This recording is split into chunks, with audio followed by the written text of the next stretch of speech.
Hi, everyone, and welcome on the Good Data Morning Show. My name is George. And I'm Deanna. And today we have an amazing show that we're going to talk about the best data governance tips for non-IT leads. I like that. We're syncing here. Yeah, nice.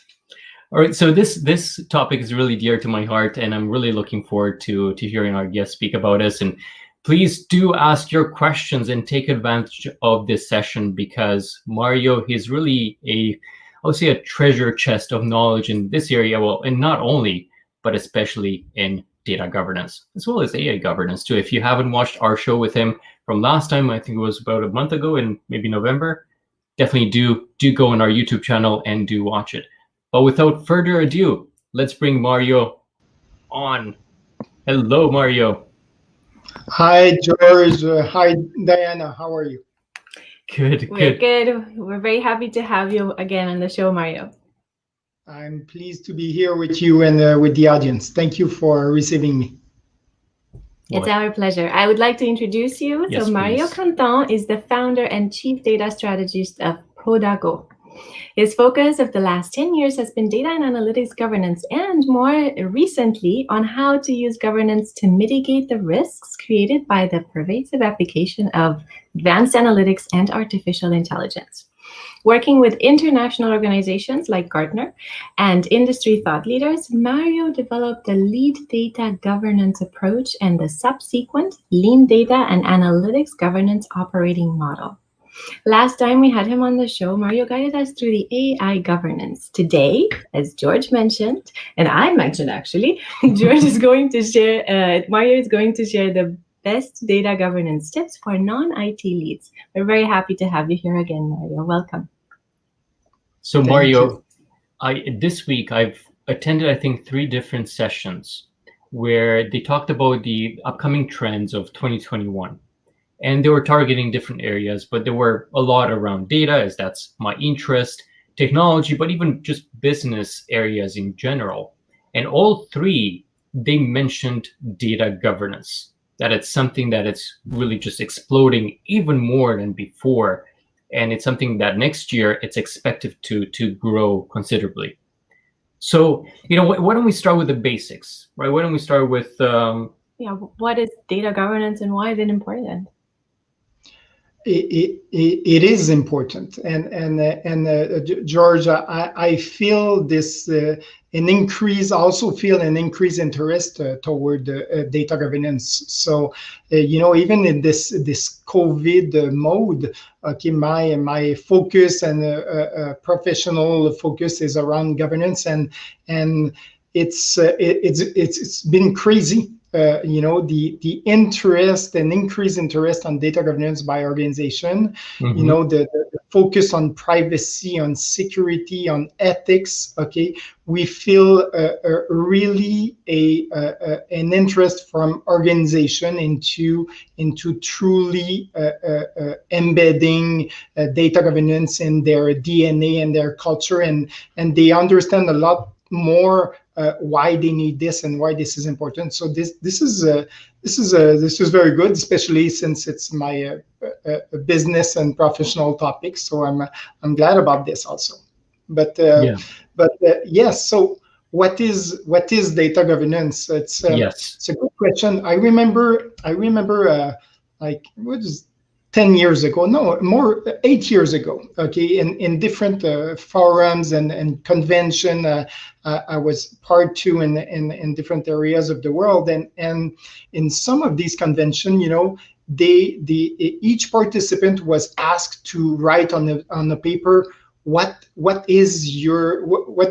how do you define data governance? Okay? They were actually asking the audience about what is data governance, because this is kind of intangible. Okay, we understand the concept, but it's been a struggle. And my take on this is, if you look at the Wikipedia definition of data governance, they talk about ensuring data quality.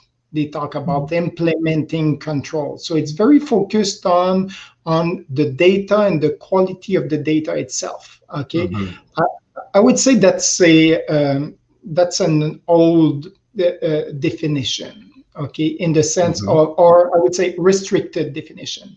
I like the one from Gartner. Okay, they talk about decision right and accountability to ensure appropriate behavior around data and analytics. So okay, so from their perspective, it's not just data quality; it's the right behavior. So behavior around data quality, but more than that. Okay, so good news. It includes a priori stuff around privacy and around security, around ethics. It's not just data quality. So I like this. Okay, and decision right and accountability. So I think that's the essence. Data governance is about accountability. I like that. I like that you've summed it up in one word that's really comprehensive: accountability. And to your point with that exercise that you had to do with everybody writing their own definition, it also looks to me that everybody afterwards went online and published their own definition, because when you Google what data governance is, you find all these very different answers from all these different organizations and websites. But I do like the one that you cited and how it boils down to accountability. Absolutely, accountability. Now the question is accountability on what? Okay, and I think there's a trap there.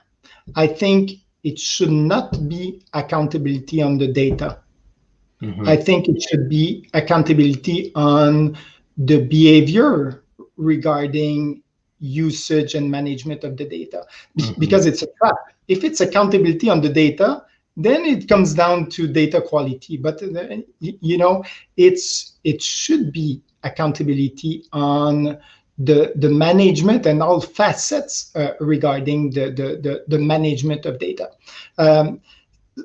But I think in order to have a definition of data governance that you can appreciate, I suggest to look at it from the why you need data governance. Okay, and then define what it should be from your perspective. So why do you need data governance? So I was with a mentor of mine a few days ago, and poor data governance destroys business value. Okay, so I took note of this. I said, yes, okay, this is this is why we need data governance, because if you don't do data governance, it destroys business value. That's a good reason on why you would want to do data governance. So then the question is, okay, why does it destroy business value? Okay, but I think it's quite simple. The data governance, we agree, data is a key asset for organization. Data is an asset. It's a key asset. We understand why. You want, as an organization, you want to use data. You want to differentiate yourself. You want to comply. Okay, so data is we understand it's a core asset for organization. We also know that without governance, this asset will be untrusted. Okay, if accountability on the data asset are not well defined, if it's not clear how it's managed, people will not trust the data itself. Right. So what roles and responsibilities would be assigned to enable this trust? Absolutely. If you're a BI a BI project, you're consuming data, you're exposing data, how will people, consumer the data, how will they trust data? Okay, it's not because you publish a data quality metric.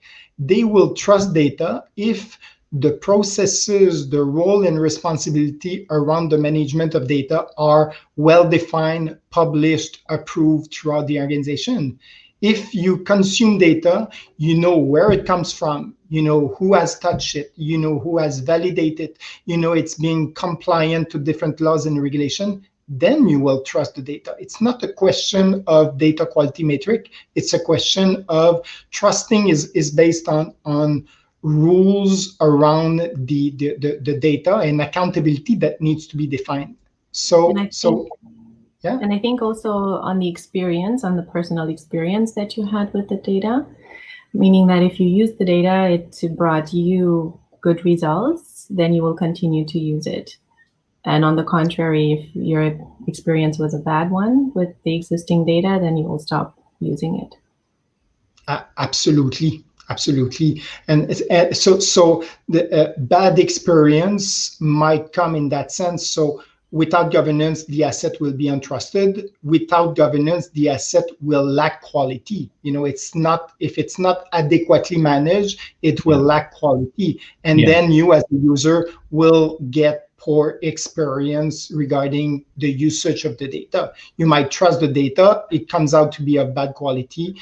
You will untrust the data next time because it will not have provided the expected business value. So Mario, so we understand this business value. As Elizabeth here is mentioning, she takes it hard every time she hears of a data governance program that has failed, or an initiative, right? She gets sad that upper management has no interest in pursuing it anytime soon.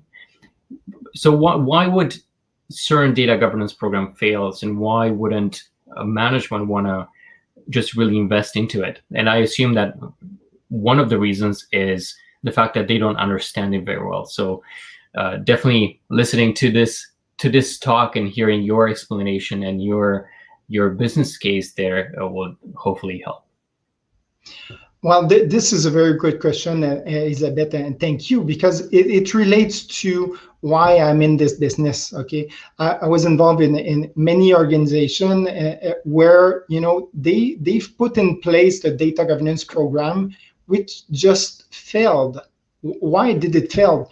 Because it did not deliver the expected business value. This is why it fails. Okay, why do you want governance? Because poor data governance destroy business value. If you put in place your data governance program and it does not deliver the expected business value, then you will lose the attention of the upper management. They will say, why are we doing this? Is it just because we want to put a checkbox somewhere? So the challenge, and to loop back to the initial question, what is data governance?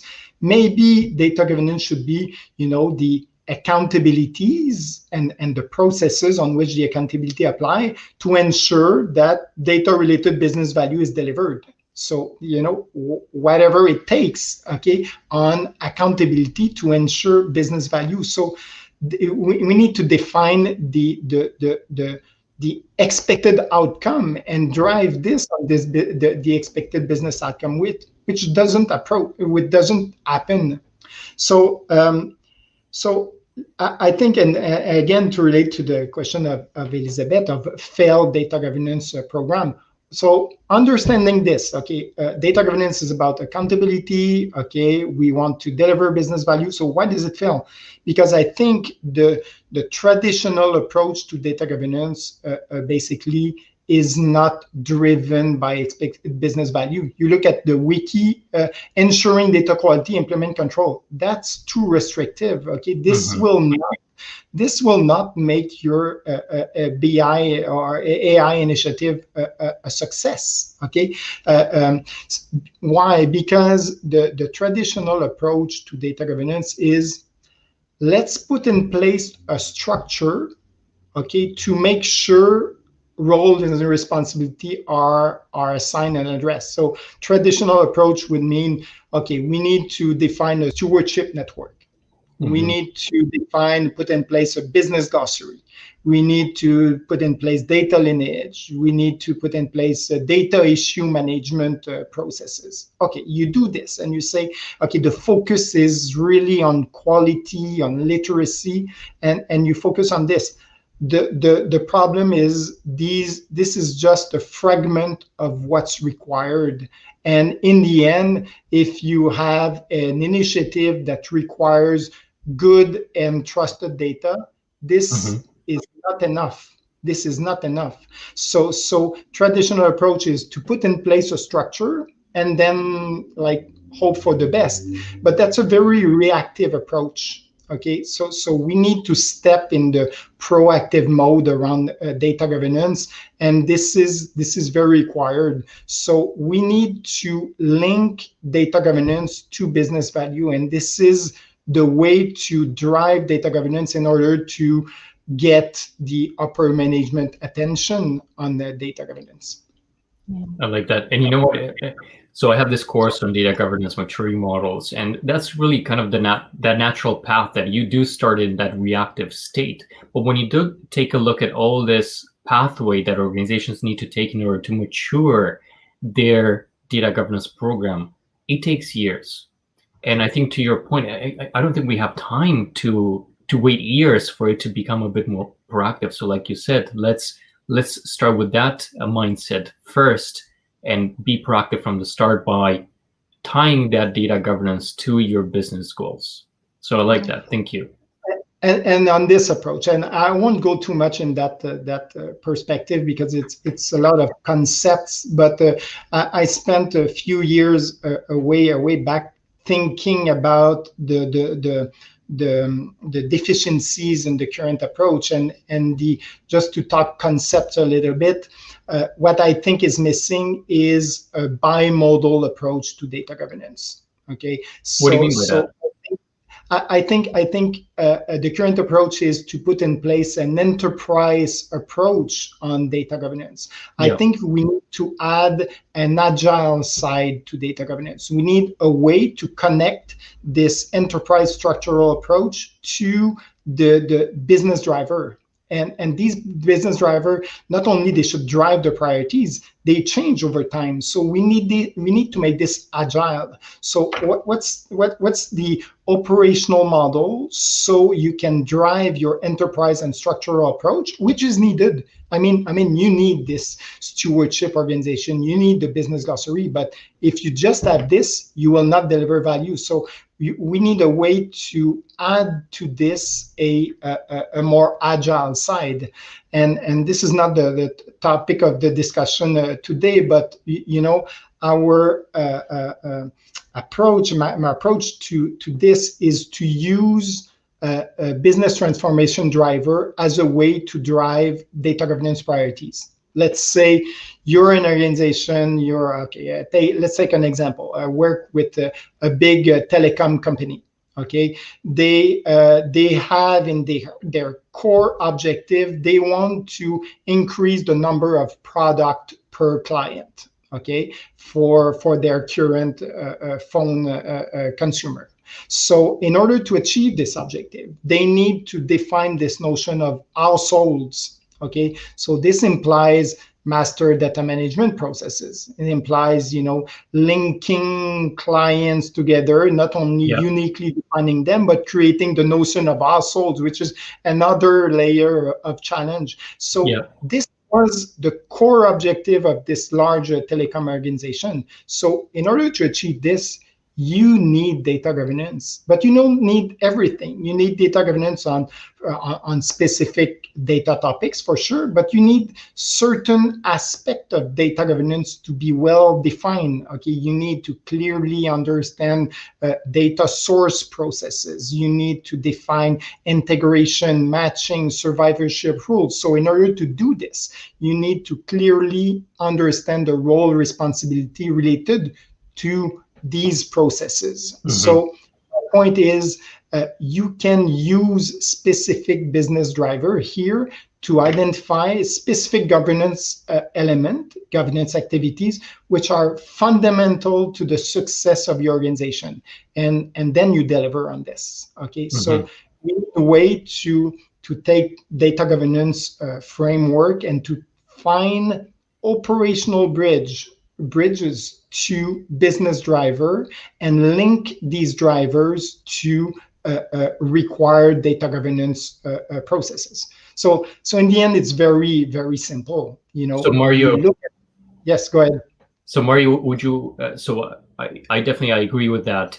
And like Raj is mentioning here, business value enablement is key driver for data governance. So you definitely need to tie back to that, back to the business.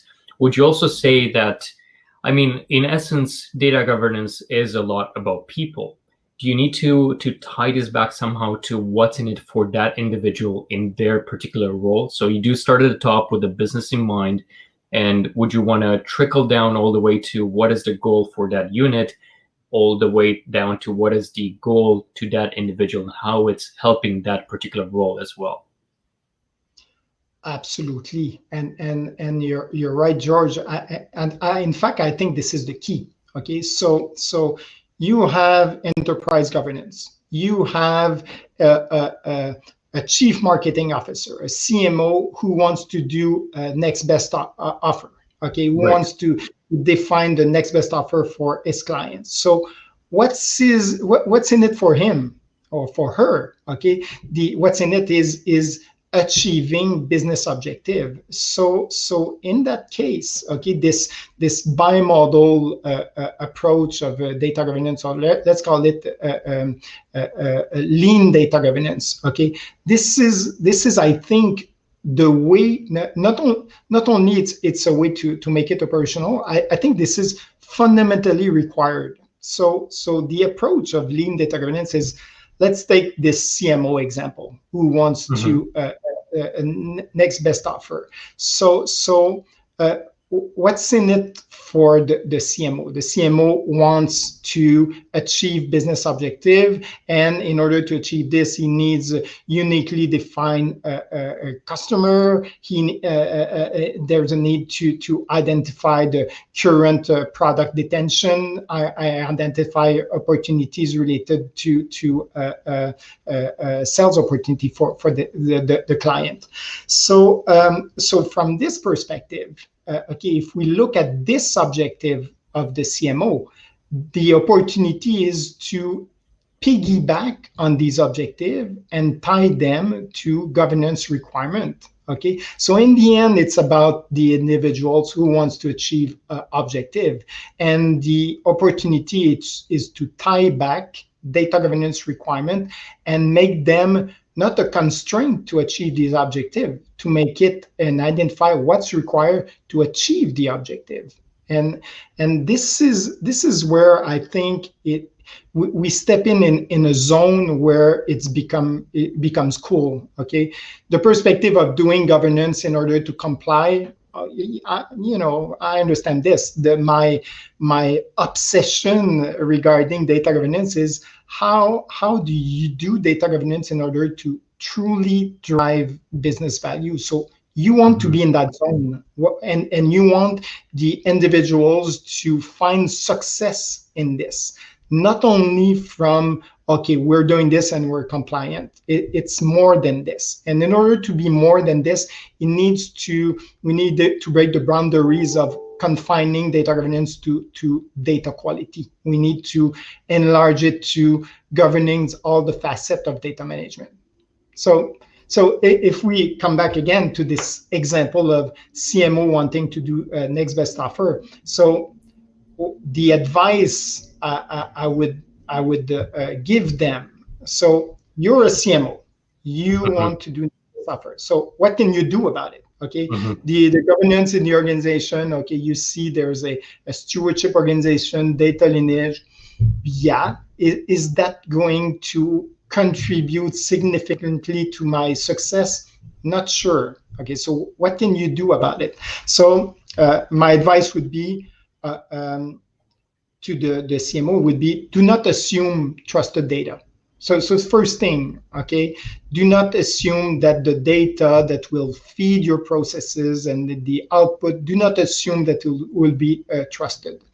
And this is not kind to data governance people, but do not assume that data governance will make things okay, because their hands are tied. Okay, they manage a glossary and data lineage. Okay, they're not into all the facets and all the aspects required to make next best offering trustable. So do not assume that. So once you do not assume that, you need to understand how untrusted data might impact you.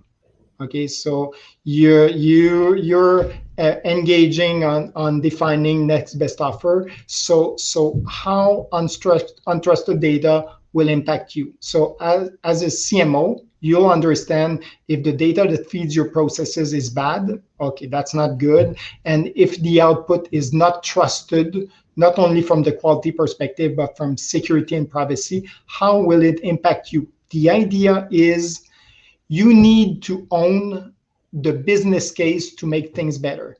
Remember this bimodal governance aspect, enterprise governance, and then you have agile side. This is the agile side talking. This is business value at risk because of lack of governance. So the idea here is you need to own the portion of the business case that's related to your business objective. So if you're a CMO, you need to understand the impact and how your expected business value will be impacted if data governance is not there. Yeah. Now, so Mario, okay. sorry to interrupt. Like Frank is mentioning here that he does agree there are multiple roads to Rome. Some take longer than others, but still deliver value. Obviously, we want the shorter road with the highest value, of course. And I feel that in part, we also need to find a way to operationalize data governance as well and see how can we tie in our processes in all these different areas that you've mentioned around privacy, security, data quality, and really all these data management areas, including BI and analytics and so forth. So, and obviously, I think Prodago could help with that, or part of it as well, right? Definitely, you know, I think the challenge is so many pieces, okay, and they're all fragmented. So how do you get a full picture of all the different fragments related to this? So it becomes a challenge. So at Prodago, what we bring is a process-based approach to data governance. It means we look at the data governance requirements in terms of data governance processes, and we look at them from a detailed perspective. So data governance processes related to privacy, to security, to ethics, to retention. We look at the detailed requirements. Mm-hmm. So the advantage of doing this is it's actionable. You can baseline what you have, what you don't have. What you do is we take these detailed governance processes and we link them to compliance requirement, laws and regulation. So you can decide what's important based on the data related regulation that drives the requirement. So yeah. So I just want to interrupt. Naima, thank you so much for your comments throughout the show. She does agree that showing the business value behind data is complicated and long, but it's really the only way to have that full support of the business. And sorry, Dan, I'll 1 second. I just want to mention that I loved your example with the CMO. Can we take another one from an HR perspective? Right. So, for example, when an HR executive wants to migrate an HR system, what would you say to that person? And I just wanted to say before you answer that, I think this is one of the key pieces that will help the data governance be successful when the CMO, when the HR executive, when all these people that have the decision power understand what business value they get from treating data as an asset. That's where, as an organization, has the opportunity to put the lights on the data governance as it should. So again, coming back to this HR executive, what would you suggest to him or her?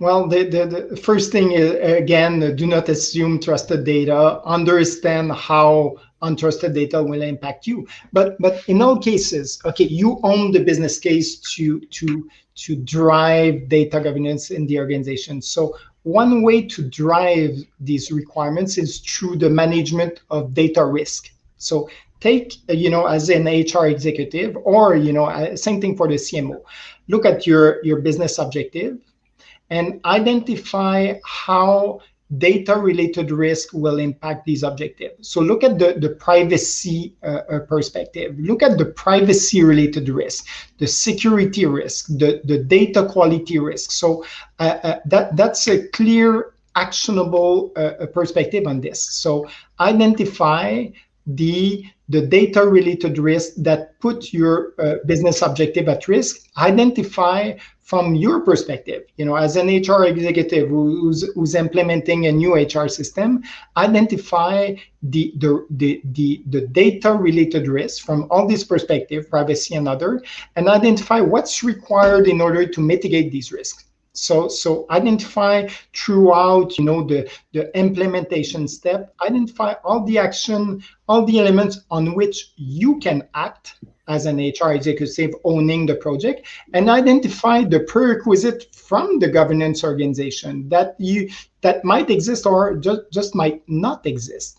So the idea is to identify what you're going to do in your project in a very clear way to mitigate data related risk, and identify the risk on which the data governance organization should act. Okay, so that become the way, that's the agile side of data governance. It's a way to connect business objective to data governance requirement to risk, and risk connect business objective with the data governance requirements.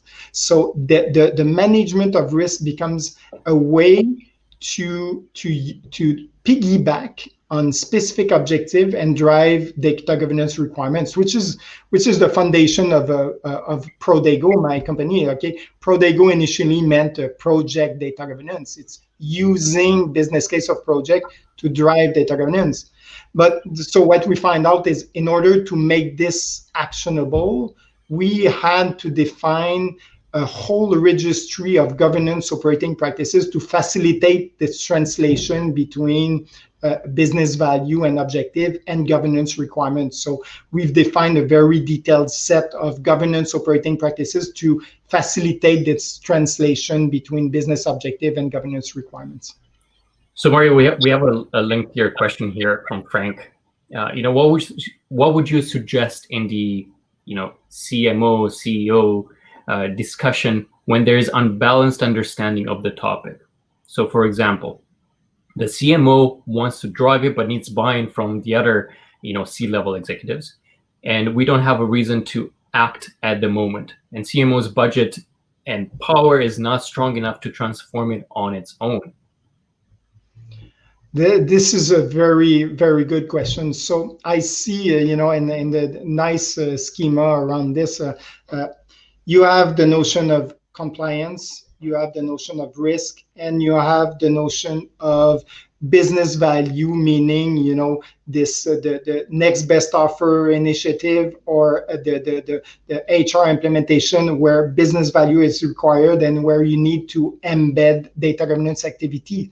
So in the end, it's how to put light on the trade-offs, because Frank, this is exactly it. Okay, but you need to express it as a trade-off. It's a trade-off between investing in governance capabilities versus achieving business objective. So I think as governance leaders, you need to facilitate this trade-off. You need to link investing in building governance capabilities on the enterprise side versus achieving specific objective. So if your business case to do data governance is just, well, because data is important and we need to govern it, that's okay, but the limit is achieved very rapidly. If you're able to connect your priorities to achieving business objective and use element of risk as driver to connect it, then you're able to put lights on the trade-off. So you can have the CPO request capabilities around consent and around element regarding data management, enterprise capability, and how these deficiencies put business objective at risk. So how do you put lights on the trade-offs? For me, it's really this, and I've found the notion of risk to be a very powerful tool to express and say, well, this risk, do you assume it? Or are you okay with this risk? Do you assume it? Do you accept it? Okay, and usually the people, they won't accept the risk. And if you present data governance action as key mitigation element to mitigate the risk, it really becomes a driver to push things forward. And we have another question here from Raj, asking if data literacy needs to act as a foundation for effective data governance. Oh yeah, and I like the concept of data literacy and the fact that this is a core capabilities required for an organization to be literate about its data, understand the data. So I'm actually using data literacy, and I'm expressing risk related to deficiencies in data literacy. So in initiative like the CMO or the HR executive initiative, you want to identify risk related to privacy, to security, to ethics, and to data literacy. So it's a very nice way to express how deficiencies in data literacy capabilities, like we don't have a glossary, we don't have any clue about where the data comes from, no idea of the lineage, the sources, and the transformation. So these elements are risk to the project, and you're able to express deficiencies in data literacy as risk to business value. This is cool, okay? This is a very smooth way to build a business case for a business glossary, because you link deficiencies to interpret the data as putting business value at risk. So I tell you, it's having tried so hard and see many efforts to create and build this. This provides a very clear link between expected business value and data literacy requirements. So great question. Mario, I'm curious about something. So as we're talking about all these C-level executives, obviously we need some sponsorship for our data governance initiative, program, way of life. Would you recommend an organization to try and get as many sponsors as possible, C-level ideally, or should they just target the one individual? I like the idea of going for the strong one, in the sense that, okay, you want to be iterative, incremental in putting in place your data governance capability. Okay, so I like the idea of going for the executive where the business value is the most at risk. Okay, so focused on where the pain is. Okay, so what are really the core objective of the organization? Is it truly a compliance to this new bill C11 that's coming in Canada? So what's the driver? Okay, and whose job is the most at risk because of lack of governance? Okay, you need to focus on where lack of governance leads to the person not sleeping at night, and this is your ally. So I like to focus on the business area where the business value is the most at risk. If your organization is doing AI and it lacks governance, it will fail. Okay, and so in my case, any organization doing advanced analytic and complex model calculation or AI, okay, there's a strong case where this leader will want governance element to be implemented. The good news and bad news at the same time is that we found that with our process-based governance approach, we're able to deliver value quickly. And the one challenge we have is the other executive are coming in because they want the same thing.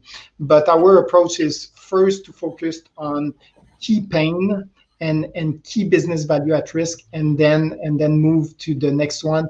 Be incremental, demonstrate value in a small sector, and build incrementally the governance capabilities. I think that's amazing advice. It's great advice. I have another question here. I think something that's been on the lips of many organizations these past years is digital transformation. And this is a major undertaking. There's lots of projects included.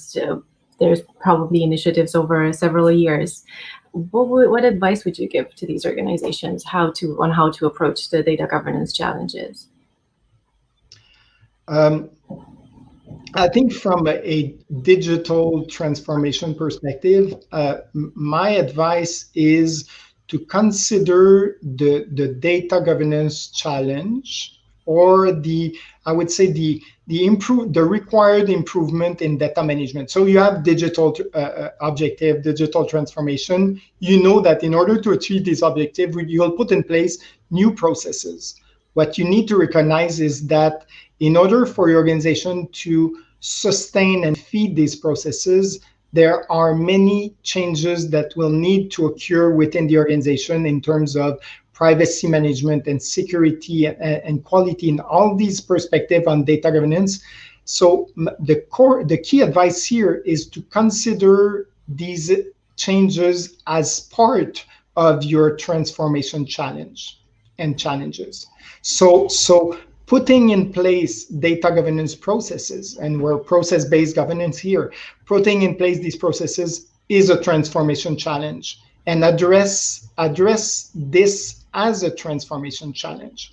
So basically, it's not people, process, technology, and data as a transversal element. It's people, process, technology, and data management as a transversal element, and the processes that needs to be improved to support the digital transformation. So first advice is considered improvement in data management as a transformation challenge. Second element is linked to the previous advice, meaning drive the priority based on risk. Okay, identify which aspect of governance and which aspect of deficient data management put your initiative at risk. So you're going to be able to address this not from everything needs to be perfect, but from the perspective of what's the business value that is at risk, and how does it put at risk the business objective. Absolutely. Now, Mario, as we're approaching our end of the show, I do want to thank you so much for letting us on this journey and explaining all these different areas and targeting different examples and answering all of our questions and that of our audience. I do want to encourage people to follow you because, you're so knowledgeable in these areas that even if you don't want to learn, you would want to learn from somebody like you. And I also do like to encourage people to check out Prodago because they've been named Cool Vendor of the Year by Gartner for a reason.